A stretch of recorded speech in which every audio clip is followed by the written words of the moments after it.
Pertempuran Batavia adalah serangan tahun 1628 dan 1629 yang dilakukan oleh Sultan Agung dari Kesultanan Mataram ke Batavia. Kala itu Batavia merupakan pusat VOC atau Persekutuan Dagang Belanda di Kepulauan Nusantara, sehingga pertempuran ini bertujuan untuk mengusir VOC dari Pulau Jawa. Pada tanggal 29 Agustus, Mataram melemparkan serangan pertamanya kepada Batavia.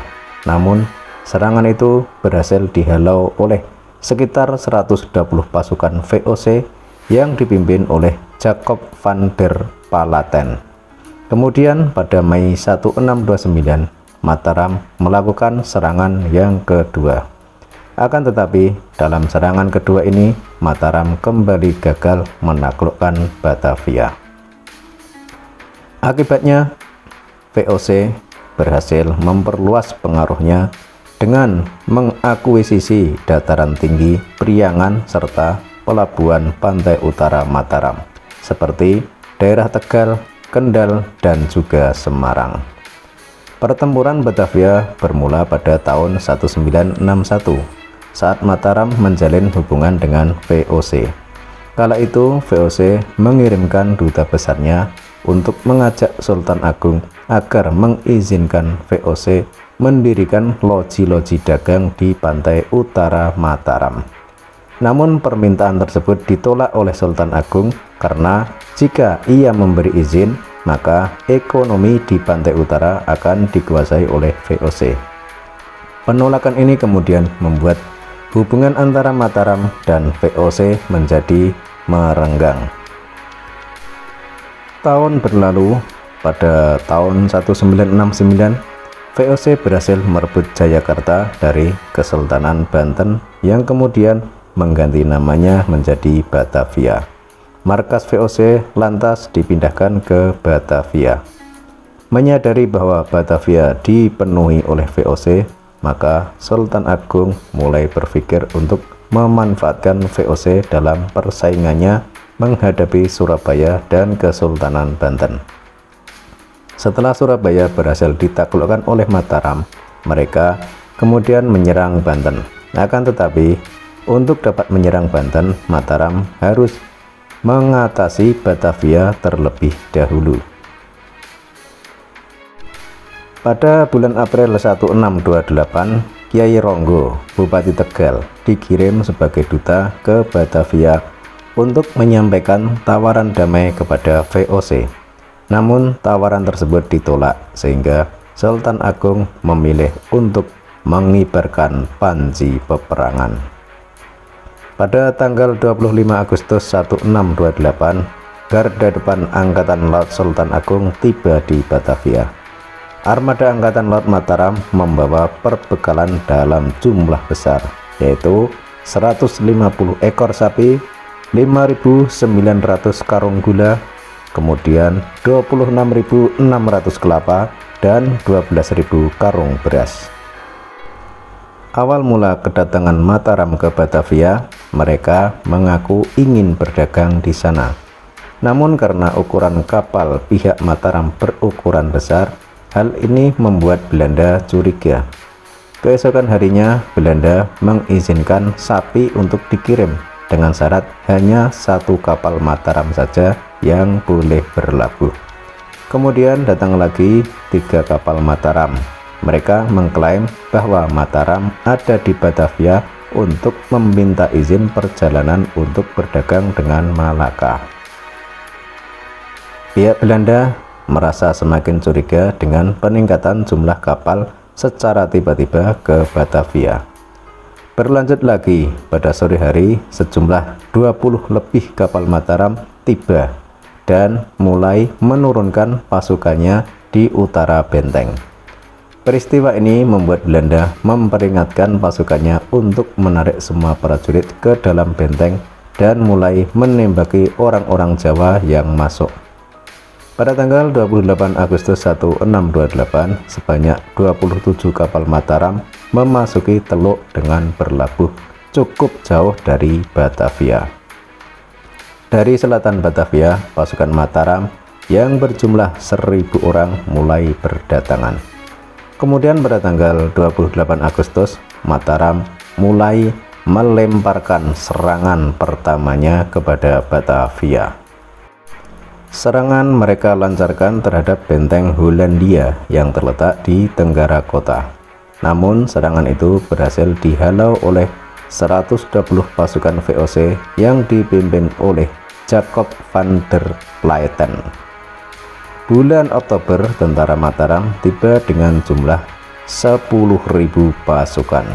Mereka memblokade semua jalan dari selatan hingga barat kota, serta mencoba membendung Sungai Ciliwung untuk membatasi pasokan air Belanda. Akan tetapi, serangan mereka ini tidak menghasilkan apa-apa, justru hanya memberikan kerugian besar bagi Mataram. Memasuki bulan Desember, Mataram sudah kehabisan persediaan. Karena kegagalannya, pada tanggal 2 Desember, Sultan Agung mengirim Algujo untuk menghukum salah satu prajuritnya, yakni Tumenggung Baurekso dan Pangeran Mandurorejo. Esok harinya, Belanda mendapati Mataram telah meninggalkan Batavia dan 744 mayat anak buahnya yang tanpa kepala. Setelah gagal di serangan pertama, Sultan Agung menemukan penyebab kekalahannya.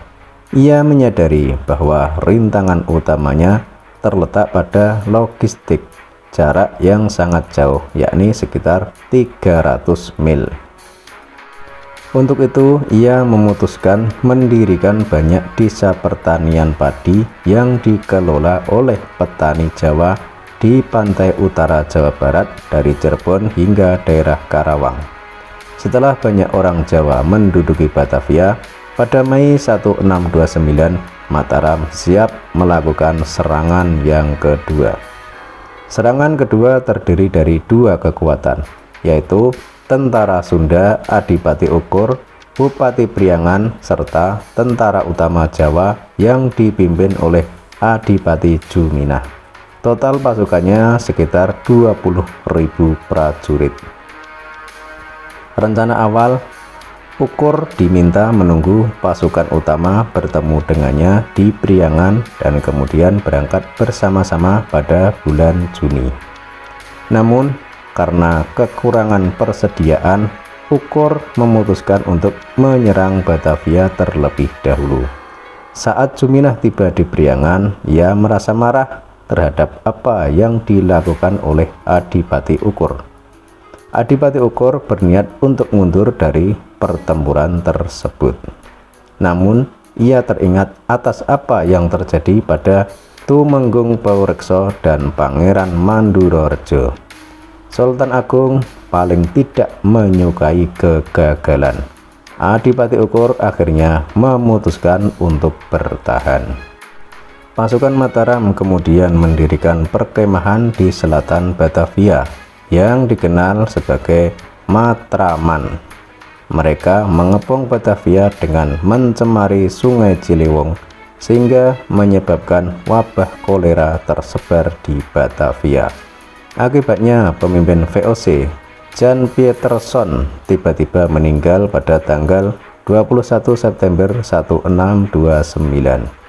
Karena mengalami masalah internal di antara komandan mereka, adanya penyakit dan kekurangan pasokan, pasukan Mataram terpaksa mundur. Setelah Mataram mundur, Belanda berhasil mempertahankan kedudukannya di Jawa. Kegagalan Batavia ini membuat Sultan Agung mengalihkan keinginannya ke timur dengan menyerang Blitar, Panarukan, dan Blambangan di Jawa Timur. Karena kedisiplinan Sultan Agung terhadap kegagalan, sejumlah besar pasukan Jawa menolak kembali ke Mataram. Banyak dari mereka malah memutuskan menikahi wanita lokal dan menetap di desa-desa. Dekade-dekade berikutnya, VOC memperluas pengaruhnya dengan mengakuisisi dataran tinggi Priangan serta pelabuhan pantai utara Mataram seperti Tegal, Kendal, dan Semarang.